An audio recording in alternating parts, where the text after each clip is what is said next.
The victims of the theater shooting extend beyond Theater 9. The first responders saving so many lives that night, and today, a year later, many still dealing with the trauma. Here's 7 News reporter Russell Haythorne. Daryl in front of everybody being a goofball. Yeah. If there's one thing Daryl Johnson knows about nursing, it's good to be happy. And good bedside manner can help reassure even the most critical patients. I'm here to make people better, the best I can. Sometimes making them laugh or smile is everything to them, you know? That's the easy part. It's my job. I sign up to help people. Taking care of himself is often secondary. What's the past year been like for you? It has been a rough year for me. A lot of counseling and therapy. I think for a lot of us it was really hard to talk to our families about it. April Kaler is the emergency department manager at University Hospital. All of a sudden you wake up one day and you're like, wow, I really need to take care of myself too, and that will help me be a better leader. Both were working the ER the night of the Century 16 shooting. I remember the very first patient who I encountered that night, young man shot in the eye. It's very vivid in my mind to this day. Surveillance video shows one patrol unit in the ER bay immediately followed by 2 more. It wasn't ambulances, but police in their cars bringing in victims, then a frantic race to get the patients out of the police cars and into the hospital, and finally a 4th patrol unit pulling in as well. Mentally, it is one of the hardest things I've ever experienced. And or still living. What Daryl and April are still coming to terms with is their own trauma. I had to learn how to control my emotions and my reactions to other tragedies. I think that's what I struggled the most with after the event. For Daryl, there is depression, and 2 months ago, a clinical diagnosis of PTSD. It's just one of those things that I constantly replay to this day. I used to think that people who went to counseling, I thought it was just for crazy people. I have no shame in saying now that I am a big fan of counseling.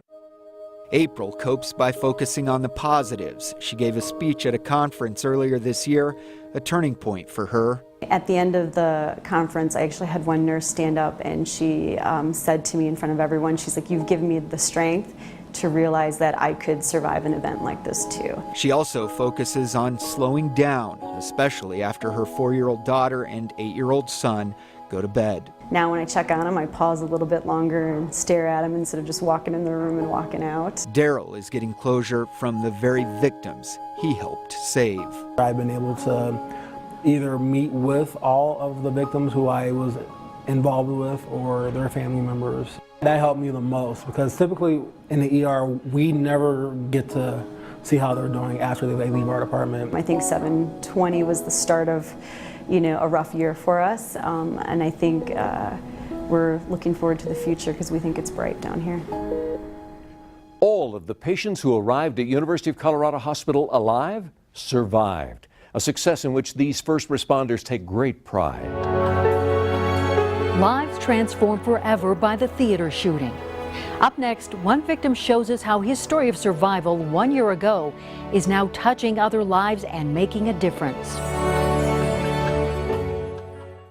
Next, please. It's going to be $12 or $6, you guys. Or? Okay, are you pranking me or something? You'd be surprised how many people actually choose to pay more. You're probably paying too much for your wireless bill right now. You know, if you switch to Cricket, you can get unlimited plans for half the price of AT&T and Verizon. And you can do more with the money you save every month. More movie dates? You've made a wise choice. Puppy Love is a fine film. Really? Yeah. Looks terrible. It's my favorite movie. So many layers. Switch to Cricket, get a great plan, and save $200 in the Samsung Galaxy S4. See how half really is more at Cricket. So, these are Sandra's homemade yummy scrumptious bars, Maybe. Rich chocolate chips. I just wanted you to eat more fiber. And then the awards started coming in and I became addicted to the fame. Topped with chocolatey drizzle and fraudulence. I'm in deep, babe. You certainly are. Fiber One. fiber beyond recognition. For a candy bar taste with 6 grams of protein, try new Fiber One peanut butter protein bars. I was caught off guard. I let my tan go hungry. If you're freaking experiencing paleness, you may be starving your tan. My paleness cost me the Mr. Big Bulge competition. Feed your freaking tan with At the Beach's 30 tans for $20 and get the glowing bronze tan your body craves. How could they miss this massive, pumpalicious boo? 30 tans for $20. Get your tan on.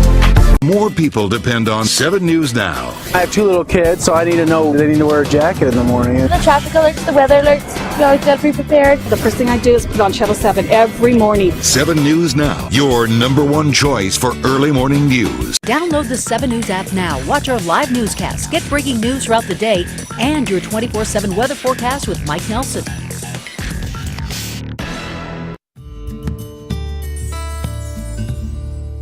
He lost a friend, but he survived. Today, Marcus Weaver is using his pain to help others overcome theirs. He shares his story of love and light with 7 News anchor Ana Cabrera. It's been a long road. For a long time, I felt responsible, and I still do a little bit, and that's part of the thing that's hard. The healing not complete. It's not as bad as it used to be. There is some numbness still. But Marcus Weaver is a survivor. I know that through God's grace that I'm here. His friend Rebecca Wingo died in the Century 16 Theater. Marcus was hit twice in the shoulder, but somehow he made it out. July 20th, 2013 means a lot because it really shows how a lot of us are moving forward. Facing a tough reality since losing his friend, Marcus has found comfort with his faith. Reading my Bible, and the scripture poked out. It was 2 Corinthians 4:6. I'll never forget, and it said, well, God says his people, we could be a light in the darkness. And so I read that, and I kept reading, and it was just, well, maybe I could be a light. The theater shooting unexpectedly catapulting Marcus into the spotlight. You know, the world wants to embrace the survivors.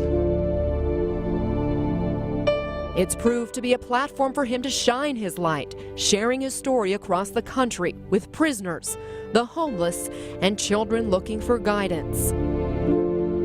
Well, I went and spoke to the youth group, and there wasn't a dry eye in the house after I finished. His message touching one life at a time. But Marcus's mission even greater. Good morning, Mile High City has changed people, changing lives. We are out here to make an impact in the community. A radio show on 101.5 called Changed People, Changing Lives.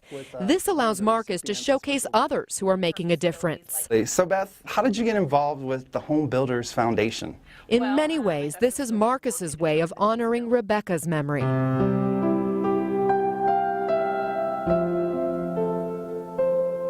And she was just a nurturing person. Everybody who knew her, or the people in her circle who I met, you know, in that short period of time, just always liked her. She was always trying to help other people. I feel that she's looking down on everybody who was a part of that and encouraging us in her own little way. So perhaps it was Rebecca who helped nurture Marcus's heart of service.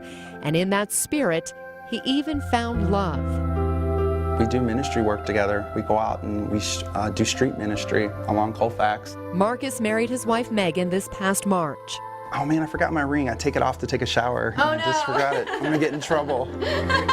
For Marcus, a year after one of his darkest days, life isn't necessarily easy, but he's found his light. If it can help somebody who's struggling with, addiction, or an obstacle or a Goliath in their life, then I guess I've served my purpose. We all could be points of light, and so I just try to do my part.